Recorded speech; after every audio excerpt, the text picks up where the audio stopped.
Taste the Daily.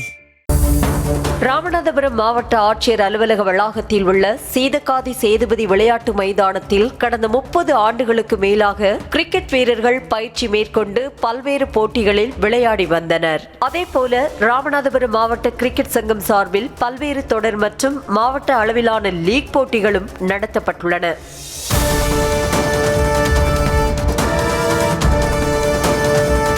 இந்த நிலையில் தற்போது மாவட்ட விளையாட்டு அலுவலராக இருக்கக்கூடிய தினேஷ் இந்த மைதானத்தில் கிரிக்கெட் விளையாட விடாமல் தடுத்து வருவதாகவும், அப்படியே கிரிக்கெட் விளையாட வேண்டுமென்றால் லீக் போட்டி ஒன்றுக்கு 4000 முதல் 5000 ரூபாய் வரை கட்டணம் கேட்பதாகவும் புகார் எழுந்துள்ளது.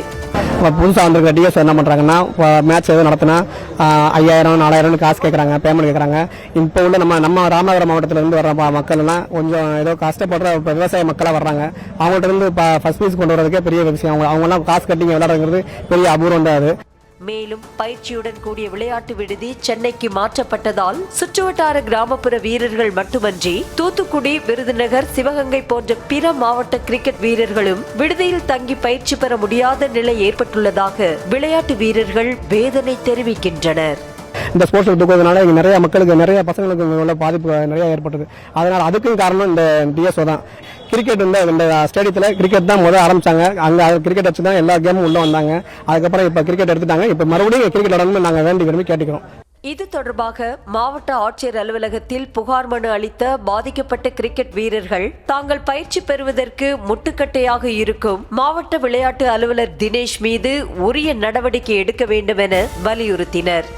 மேலும் 15 கிலோமீட்டர் தூரத்தில் சீமை கருவேல மரங்கள் நிறைந்து கிடக்கும் கூட்டாம்புலியில் கிரிக்கெட் மைதானத்திற்கு அரசு நிதி ஒதுக்கியுள்ளதாகவும், தினமும் 15 கிலோமீட்டர் தூரம் சென்று பயிற்சி செய்வது சாத்தியமானதாக இல்லை என்பதால் வீரர்களின் நலன் கருதி சீதக்காதி சேதுபதி மைதானத்தில் விளையாட அனுமதிக்க வேண்டும் என்றும் கோரிக்கை விடுத்தனர். பஸ்ஸில் வந்து விளையாடக்கூடிய வீரர்கள்லாம் இருந்தாங்க. அவங்களால ரொம்ப தூரத்தில் 15 கிலோமீட்டர் 10 கிலோமீட்டர் இங்கே ராம்நாட்டிலேருந்து டிஸ்டன்ஸில் தள்ளி போய் விளையாட முடியல கிரவுண்டில். அதனால இங்கே வந்து சீதக்காதி ஸ்டேடியத்தில் கிரிக்கெட் விளையாட அனுமதிக்கணும்.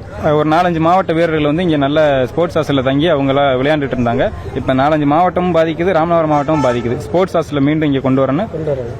சீதக்காதி ஸ்டேடியத்தில் கிரிக்கெட் விளையாட விடணும். புகார் தொடர்பாக மாவட்ட விளையாட்டு அலுவலர் தினேஷை நேரில் சந்தித்து செய்தியாளர் பூபேஷ் விளக்கம் கேட்டபோது, சீதக்காதி சேதுபதி விளையாட்டு மைதானத்தில் விளையாட யாரும் தம்மிடம் அனுமதி கேட்கவில்லை என மறுப்பு தெரிவித்துள்ளார்.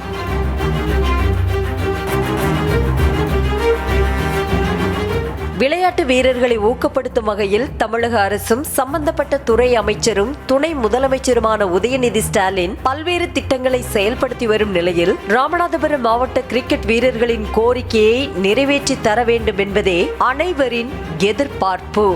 நியூஸ் தமிழ் செய்திகளுக்காக ராமநாதபுரம் செய்தியாளர் பூபேஷ்.